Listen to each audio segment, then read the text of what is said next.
What public resources aided in your personal development as a creative board artist and board artist? Yeah. Yeah, I'm gonna add to that because, when I first came back from college and came back here and was trying to find a studio, I taught at, let me get the name right, St. Louis Dancers Academy, not to be confused with St. Louis Academy of Dance. Phyllis Johnson was the owner. That was my first dance teaching job. And so we would, I love sitting here and thinking about it because now I'm like recounting things and I'm like, yeah, we were training. Like we thought we were just hanging out, but the people that were hired there was like Summer Harris, Essence Randolph, and I think Angela had already moved on. I don't know if she had come back from LA at the time. It was like DMAC and Wisdom and all these people, and I was teaching most of like the jazz technique classes at that time, and I was only teaching like beginner hip hop, but we would watch each other's classes, and then later on, like, DMAC and all of them be like, teach me how to do that thing, like the pirouette or swing, spin or whatever, and then I'd be like, well, teach me how to like do a up rock top, or so it was like we were kind of bartering and exchanging information, not realizing like we're really training each other. And then just from like then I started working at WashU when I was 22 or whatever, and they told me about like Wu Cypher and all this stuff. I'm like, where is that? Like, where did I get that? So I would come and kind of try to be in the environment, not know what I was doing at all. Thought I knew hip hop. Okay.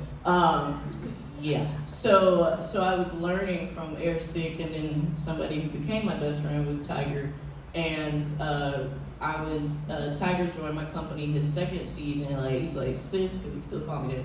Sis, I can't do none of that little stuff you be doing, like kicks and leaps or whatever.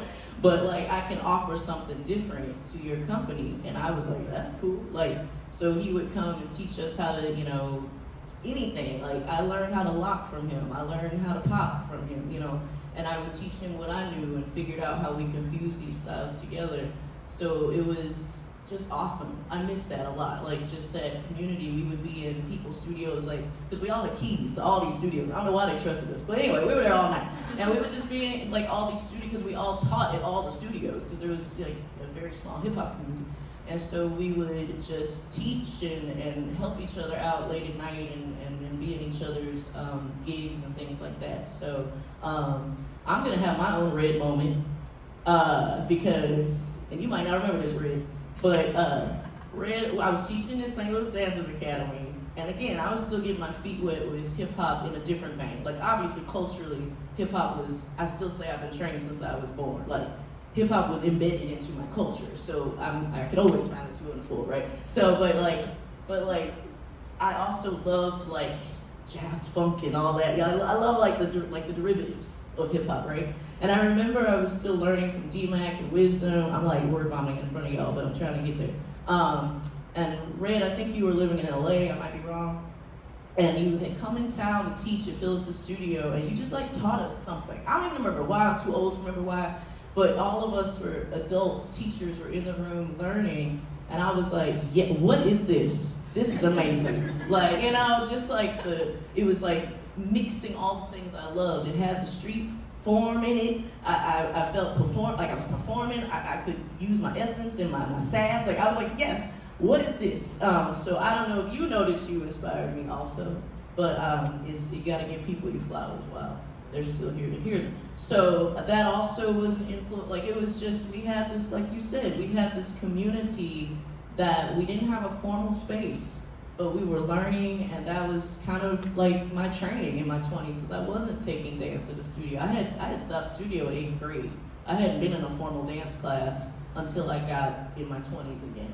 So that I would say that's probably like one of the public things. Now to get all like professional business, whatever, another public institution that did help me was Regional Arts Commission. I have to be honest, like that organization, I was asked to be on the citizen review panel if you're interested in like nonprofits and grants and all that kind of stuff.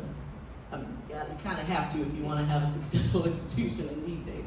But I did not know anything. I started a company not knowing what I was doing. To be honest, do I still know what I'm doing half the time? Not really, but I love dance, and here we are. So When I started my company, I just knew I wanted a bunch of dancers together doing different styles of dance, but I had no idea what that meant. Like, how do I do an LLC versus a nonprofit? What is the benefits of that? Like, I had no idea. My poor mother, who I think is the smartest woman alive, was like, I cannot help you, but I saw an ad for rack. I don't know what that means, but here it is. So she Lord Jesus, thankful for her, but she brought, I think she drove me to Regional Arts Commission for a town hall, and they were talking about all this, like, where do you need to start, where you need to begin, like, what's a fictitious name when you're starting a company, like, how much does that cost, like, all that kind of stuff. So that institution, I don't know if people know all of the resources that they have, but if you're trying to have that kind of company where you have to have an operating budget and all of that, like, that's where I learned a lot, and I'm still benefiting from them because they have like these newsletters that they put out, so if that's something you're interested in. They were the first people to give me a grant ever. ADC was still growing, and I needed money for a concert. I didn't have any money. I applied for a grant, and just was like, this is what I want to do. And at that time, I thought $3,000 was a lot, so I was like, yes. And that was really not that much, but that's okay because I was able to rent the space. But I don't think people know a lot about the resources that we do have in St. Louis. There needs to be more, but I did not know that was there because I didn't have access to it. Now there's Instagram and all of that, but back then it was like you either looked at the Riverfront Times or you had to drive by the place because this was 2006 or 7. So I'm thankful, and I'll shut up, I promise, that we have, I feel like this new wave generation of people having events like this where you can share your resources.